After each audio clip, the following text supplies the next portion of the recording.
After a long absence, it seems that Jerry Seinfeld is back in the news. He has a new movie and he's appeared on different shows with his comedy routine and interviews and been featured in the New York Times and other newspapers.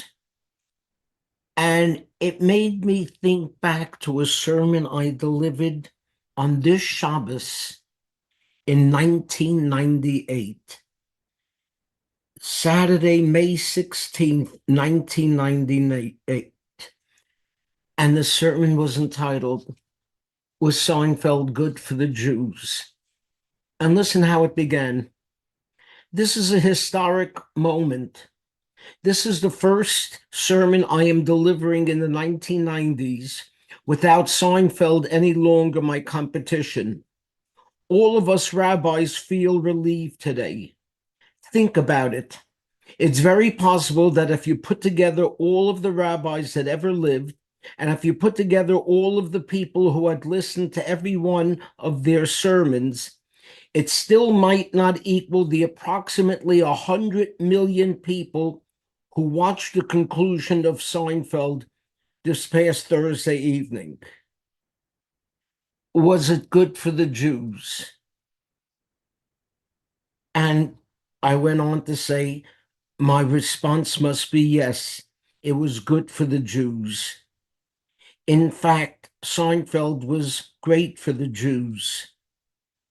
It represented our fulfillment of the American dream. The popularity and acceptance of this show, Seinfeld, indicated most clearly the liberty, the acceptance, the freedom that we Jews experience here in America. In this great country of ours, we've made it as Jews. We've been accepted as Jews in ways no one ever could have imagined. Seinfeld, the noticeable Jew, was watched by 100 million people. Bagels have become as much of the American breakfast as bacon and eggs. Bloomingdale's most popular selling backpack is called the Schlepper. Being Jewish and things Jewish are in. So you tell me, was Seinfeld good for the Jews? I'd have to say in many ways, yes, great for the Jews. Where does this whole idea of our people constantly asking regarding most any event, is it good for the Jews, come from? When did it start?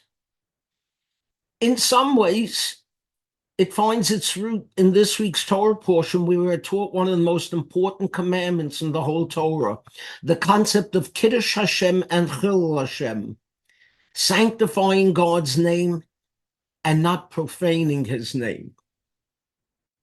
The Torah's phraseology regarding this commandment is a bit difficult to understand, for in fact, it's not just one commandment, but two.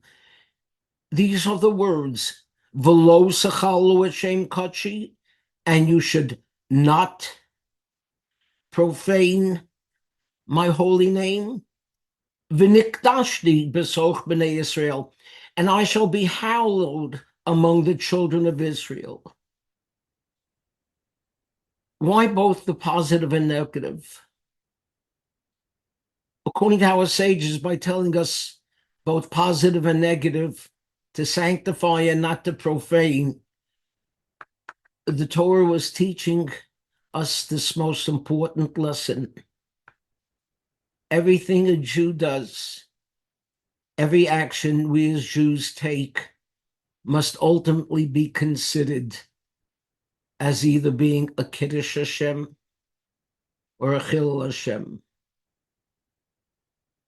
either sanctifying God's name or profaning it. Nothing we Jews do is neutral. Seinfeld popularized us as Jews.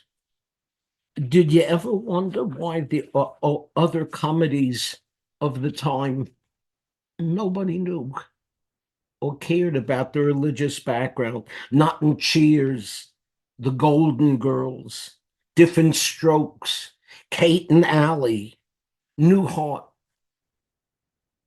Were they Catholics, Protestants, Buddhists? Who cared? But when it was Seinfeld, the Jew, everybody took notice.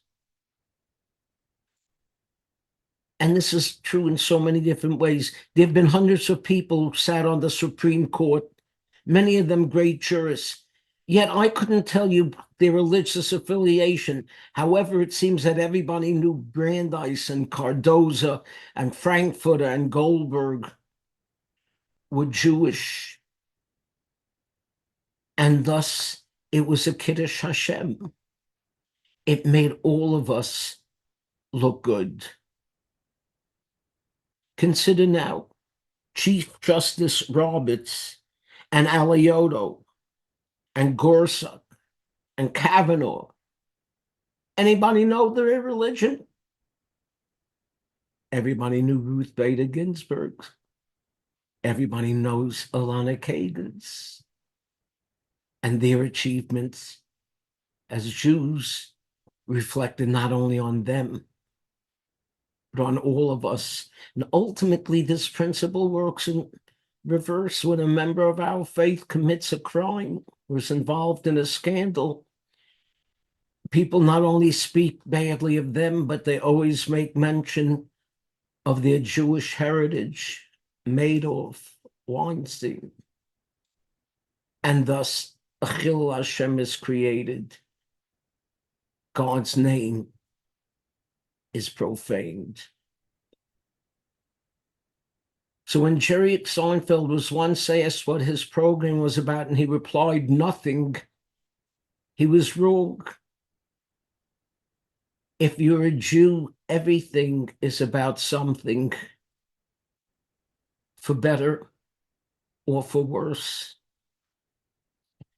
Which brings us to the present day.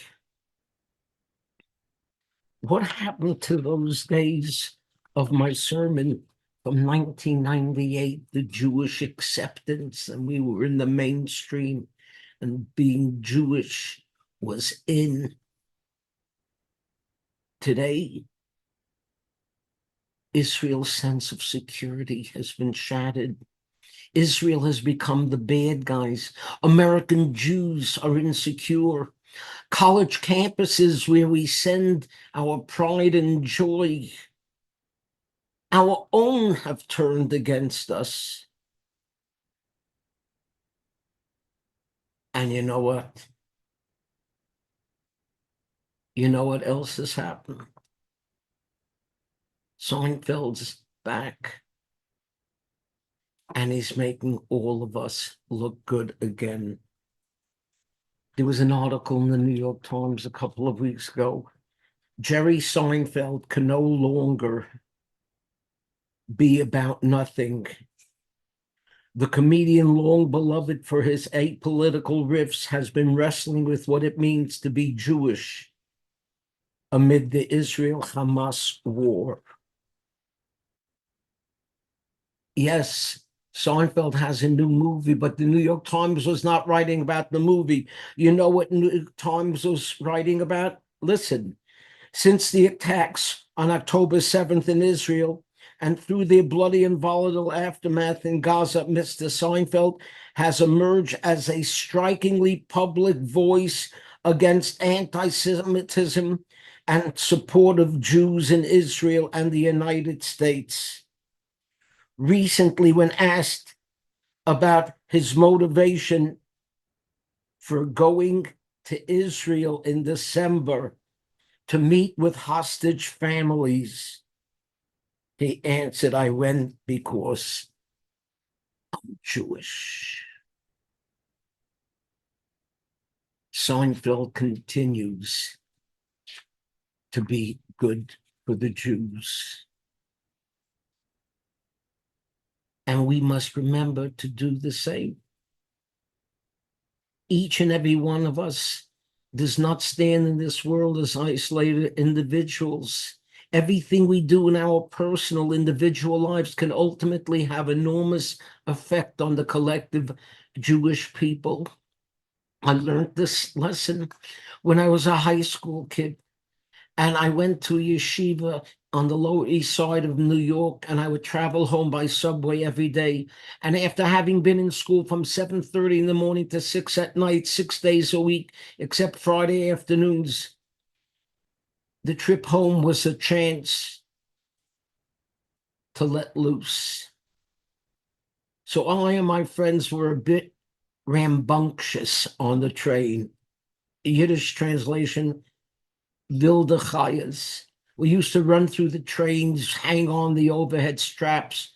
Nothing destructive, just plain clean fun. But once while running through the train, I brushed past, or maybe it was really through, a person who said to me, "Son, you're wearing a skull cap on your head.